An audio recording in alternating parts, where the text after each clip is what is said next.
Vroom vroom.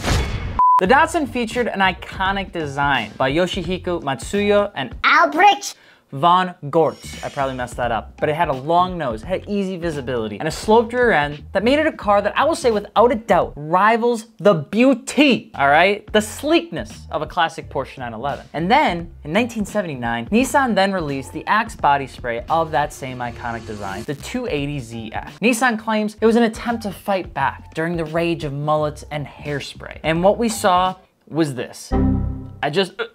I can't. I'm Alex Martini with 2 underscores. And while we're taking a look at the Z that probably should have stayed 1 letter versus 2, this is just one example of the unwelcome design of 2+2 cars that ruined some of the best vehicles of the 80s and probably even some of the 90s. If you could subscribe, that would mean a lot. And if you want to give me your unfiltered opinion on the 2+2 designs in the comment section below, I'd be happy to respond to every single one, because the last few videos of you guys responding have kind of been like fun. You know, you've been funny-ish, kind of like me. You just don't know if it's gonna come out good or not. By the way, the free trimming tee is still available at alexmartini.net. And if you're looking to continue support, that would be like a rocket around here. That would mean a lot. Now, by definition, all cars in this basic math equation known as a 2+2 design have 2 front seats and 2 rear seats. And what's not obviously stated is the need to remove legs to fit in the back of most cars that feature rear seats but only 2 doors.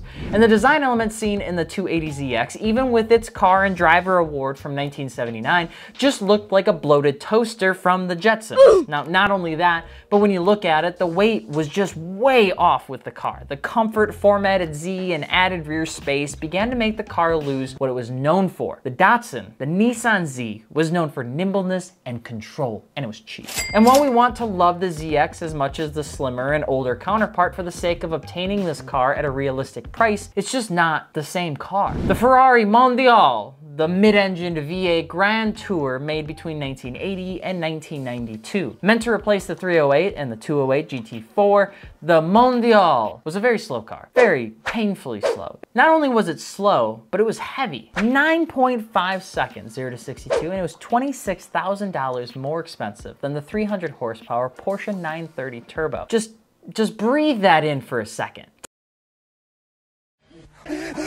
Take a look at the outside, and while the side and front were undoubtedly Ferrari, if you go further to the back half of the car, it starts to really make absolutely no sense. The interior design had the 2 rear seats for a 4.5-foot tall Italian man, but that was it. But the Japanese turned American automobile company and the Italian prancing horses weren't the only ones to take a stab at this odd design characteristic for the sake of appeasing a futuristic consumer group of like ET fanatics. Dodge had been trying desperately to introduce a car that could compete with the then sexy Z cars that were coming from Nissan. Porsche was competing and introducing new, thin, small cars to try and compete with its Italian rivals.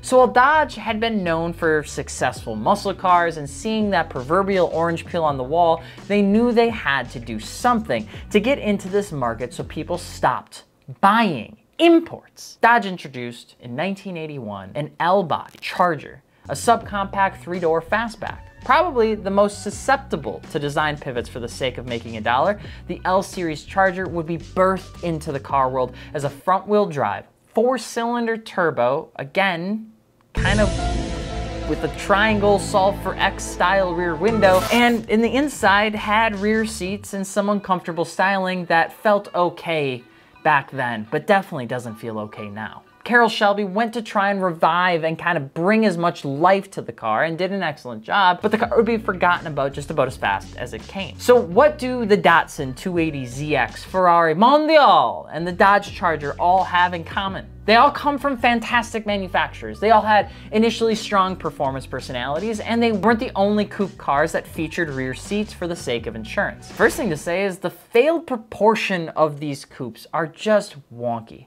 When companies aim to accomplish more than one thing with a car, they usually fail. Intentions can be genuine, but when you have 67 layers of approval to make a car, there's no doubt that the design gets twisted into something it was never inherently meant to be. Sounds a bit like federal legislation, to be honest. When you think about all the crap that's in a law It's kind of like that song that they made you sing in 3rd grade. Maybe that was propaganda. Cars in the 80s specifically were going through quite the puberty. You had the introduction of the EPA absolutely decimating any remnants of what the 60s muscle cars created. And the American design to build bigger and bigger cars was halted by quote-unquote EPA requirements. And if that wasn't enough, the success of the Zs, Porsches, Hondas, and other imports began to make the big three question their design elements in a car.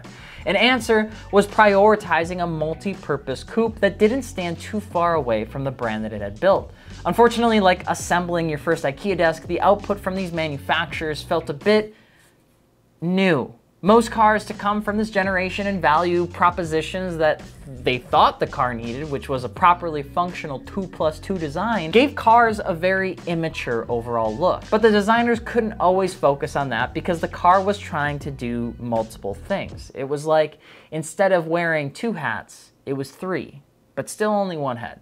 When companies try to introduce an overt level of luxury into an otherwise nimble coupe that features 2 doors and a performance heritage, you get 2 very conflicting opinions. Windows, for the sake of being more comfortable and having more space, need to get bigger. Roof lines get taller for noggins in the back seat. Cars like the Z, which had seen such commercial success, were easy cars for companies like Nissan to play with and redesign for what they thought was needed in the United States. Cars that did compete and win against the domestic counterparts became almost like their own worst enemy, losing their sportiness and weight savings to try and be like the companies that were trying to be like them, which felt a bit odd. And even though their designs couldn't be seen as much better, they often missed the mark on design as well because they were fitting a circle into a square hole. And that starts to really talk about the proportions of some of these cars. Proportions for coupes require an element of continuity with their design. I'm not a designer, but I can tell what doesn't look right because it just doesn't look right.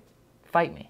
Rear ends need to slope or cut off drastically. You can see this with coupes like the Jaguar, the Datsun 280Z, and even the Porsche 911, that for the rear end gives it this design sense of completeness. And when you get rid of a teardrop, essentially, and design it to be a bit more like a balloon, it can look a bit, as they say, up, down, B-A-B-A, start, mid. So the other option is to cut it harshly like the MR2 did in the 2nd gen or even the Pontiac Fiero. Can't fit a body in the back seat, that doesn't exist. That's why that's not part of this conversation. But 2+2 designs aren't that rare. In fact, the definition of it is pretty much any car ever made. But when you hear 2+2, your nose probably starts to immediately smell that smoky shag carpet and brown cars with the aluminum cheese grater trim pieces that are in between the doors typically. It's a design element that sometimes do very well and other times maybe not so much.